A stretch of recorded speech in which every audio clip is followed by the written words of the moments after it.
12 ज्योतिर्लिंगों में से एक पवित्र ज्योतिर्लिंग, जहाँ पर भगवान भोले बाबा साक्षात निवास करते हैं। मंदाकिनी नदी के तट पर और इन खूबसूरत हिमालय पर्वतों के गोद में बसा हुआ यही है केदारनाथ धाम। यहीं पर भगवान शिव जी ने पंच पांडवों को दर्शन दिए थे और यहीं पर उन्हें स्वर्ग जाने का रास्ता भी दिखाया था। इसलिए इस जगह को मुक्ति स्थल भी माना जाता है। केदारनाथ जी की यात्रा में आपके रहने की और खाने पीने की क्या क्या सुविधा है और साथ ही में घोड़ा, पिट्ठू, पालकी, हेलीकॉप्टर, इन सभी के रेट्स क्या होंगे, किस तरह से बुकिंग करनी है और ये यात्रा करने में आपका कितना बजट आ सकता है और केदारनाथ जी के मंदिर में दर्शन करने के बाद यहाँ पर आप और भी कौन सी जगहों पर दर्शन कर सकते हैं और यात्रा करने में आपको कितना समय लगता है, इस वीडियो में हम आपको केदारनाथ धाम की इस खूबसूरती को दिखाते हुए इस तरह की कंप्लीट इन्फॉर्मेशन देने वाले हैं। तो इस वीडियो को पूरा जरूर देखना। केदारनाथ धाम जी की यात्रा हरिद्वार से शुरू होती है और हरिद्वार बस स्टैंड के पास में ही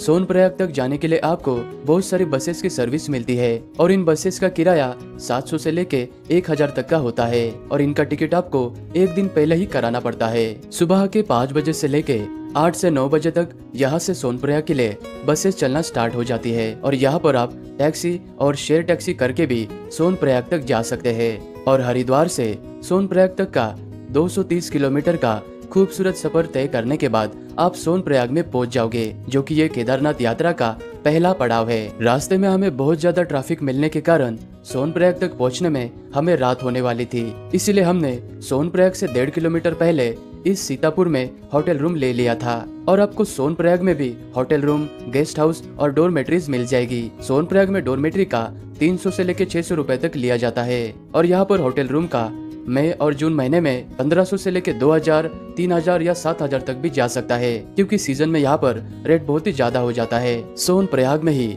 आपको कुछ इस तरह से लाइन में खड़ा किया जाता है और यहीं पर यात्रा में जाने से पहले आपका यात्रा का रजिस्ट्रेशन यानी पंजीकरण को वेरीफाई और चेक करने के बाद ही आपको आगे यात्रा के लिए भेजा जाता है। इसलिए यात्रा में आने से पहले आप ऑनलाइन वेबसाइट से या फिर ऋषिकेश और हरिद्वार से ऑफलाइन रजिस्ट्रेशन भी करा सकते हैं। यात्रा का रजिस्ट्रेशन चेक कराने के बाद फिर से आपको एक बार इस तरह से लाइन में लगकर यहाँ से टैक्सी में बैठकर आपको गौरी कुंड तक जाना होता है, क्योंकि केदारनाथ धाम की असली यात्रा की शुरुआत गौरी कुंड से ही होती है और सोनप्रयाग से गौरी कुंड 5 किलोमीटर के दूरी पर है और ये टैक्सी पर पर्सन 60 से 70 रुपए लेकर आपको आधे घंटे में गौरी कुंड में उतार देगी। गौरी कुंड में पहुंचते ही यात्रा पर आने वाले अधिकतम भक्तगण गौरी कुंड में बने हुए इस पवित्र तप्त कुंड में स्नान करने के बाद पास ही में ये गौरी मैया का मंदिर बना हुआ है, जो कि माँ पार्वती जी को समर्पित है। इस मंदिर में दर्शन करने के बाद सभी भक्तगण भोले बाबा की यात्रा को शुरुआत करते हैं और गौरी कुंड से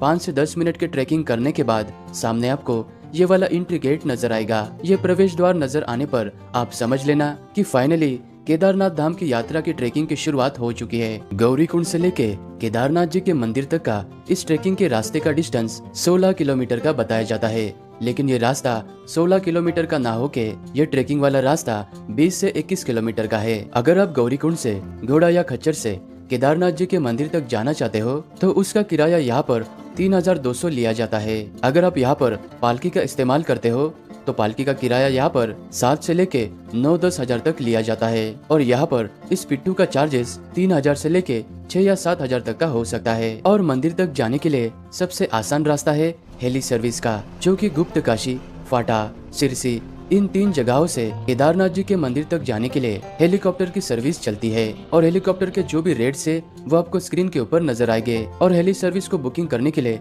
आप हेली सर्विस के ऑफिशियल वेबसाइट से ही बुकिंग करना। लगभग 6 से 7 किलोमीटर की पैदल यात्रा करने के बाद आप इस रामबाड़ा नामक जगह पर पहुंच जाओगे और यहाँ पर आपको मंदाकिनी नदी पर बनाए गए ये ब्रिज नजर आएंगे और इस ब्रिज को क्रॉस करने के बाद जैसे आप आगे जाओगे यहाँ पर ज्यादा तीखी चढ़ाई होने के कारण आपको थकान का सामना करना पड़ सकता है, लेकिन फिर भी आप यहाँ के प्रकृति को अपने आंखों से देखते हुए मन में भोले बाबा का नाम लेते हुए यात्रा को जारी रखें। और आप जैसे जैसे इन पहाड़ों के ऊपर चढ़ाई करते हुए हाई एल्टीट्यूड यानी ऊंचाई पर जाओगे तो यहाँ से आपको कुछ इस तरह से खूबसूरत से पहाड़ों की बर्फीली चोटियां नजर आएगी और रास्ते से चलते वक्त आपको ये ऊंचे ऊंचे ग्लेशियर नजर आएंगे। इन ग्लेशियर के बीच में से चलकर जाना एक अलग ही एहसास देता है। तो कुछ इस तरह से आप 8 से 10 घंटे का गौरी कुंड से पैदल यात्रा करने के बाद आप इस रुद्रा पॉइंट तक पहुंच जाओगे और यहाँ पर आते ही आप समझ लेना कि मंदिर अभी बिल्कुल पास में ही है और सारे घोड़े और खच्चर वाले, पालकी वाले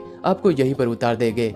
और इस जगह से केदारनाथ जी का मंदिर मात्र 1 से 1.5 किलोमीटर के दूरी पर ही है। केदारनाथ में रहने के लिए हमने पहले से ही नंदी कॉम्प्लेक्स में बुकिंग करा कर रखी थी। नंदी कॉम्प्लेक्स में आपको कुछ इस तरह के बड़े बड़े से टेंट लगाए हुए नजर आएंगे। इन टेंट्स के अंदर नीचे गद्दा बिछाकर उसके ऊपर आपको माइनस टेम्परेचर की ये स्लीपिंग बैग दी जाती है और इसका 800 से लेकर 900 रुपए तक लिया जाता है।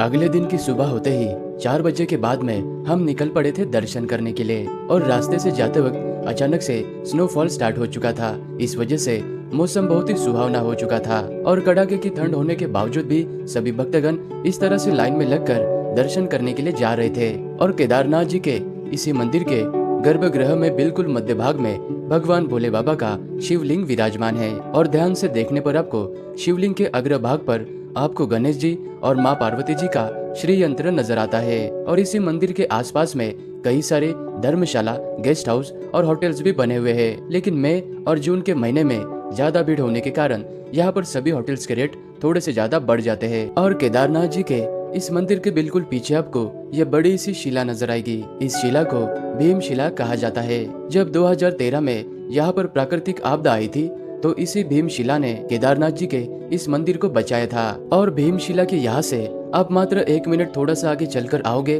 तो यहाँ पर आपको ये जगत गुरु आदि शंकराचार्य जी की बहुत ही खूबसूरत प्रतिमा नजर आएगी।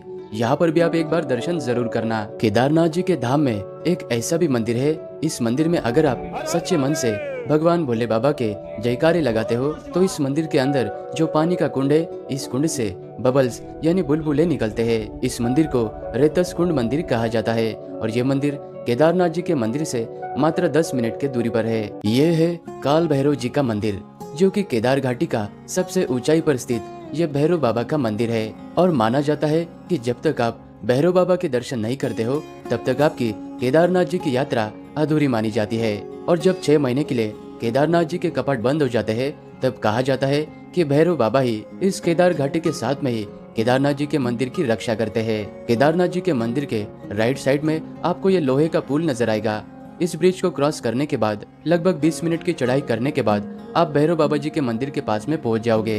हो सके तो आप यहाँ पर भी दर्शन जरूर करना। केदारनाथ जी के इस यात्रा में आपका बजट 4000 से लेके 6000 तक का हो सकता है। अगर आप 2 लोगों से ज्यादा है तो ये यात्रा आपकी इससे भी कम में हो सकती है। और आप हो सके उतना जल्दी पहले से गौरीकुंड में आकर रुकना और अगले दिन गौरीकुंड से सुबह 5 या 6 बजे यही से आप यात्रा स्टार्ट करना।